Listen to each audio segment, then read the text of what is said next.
ಕೇಳು. ನಡೆಯಿಲ್ಲದ ನುಡಿ ಅರಿವಿಂಗೆ ಹಾನಿ, ಕೊಡದೆ ತ್ಯಾಗಿ ಎನಿಸಿಕೊಂಬುದು ಮುರಿಯಿಲ್ಲದ ಶೃಂಗಾರ. ಕೊಡದೆ ತ್ಯಾಗಿ ಎನಿಸಿಕೊಂಬುದು ಮುರಿಯಿಲ್ಲದ ಶೃಂಗಾರ. ದೃಢವಿಲ್ಲದ ಭಕ್ತಿ ಒಡೆದ ಕುಂಭದಲ್ಲಿ ಸುಜಲವ ತುಂಬಿದಂತೆ. ದೃಢವಿಲ್ಲದ ಭಕ್ತಿ ಒಡೆದ ಕುಂಭದಲ್ಲಿ ಸುಜಲವ ತುಂಬಿದಂತೆ. ಮಾರಯ್ಯ ಪ್ರಿಯ ಅಮರೇಶ್ವರ ಲಿಂಗವ ಮುಟ್ಟದ ಭಕ್ತಿ.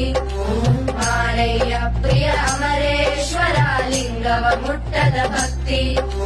ಲಿಂಗವ ಮುಟ್ಟದ ಭಕ್ತಿ. ಲಿಂಗವ ಮುಟ್ಟದ ಭಕ್ತಿ.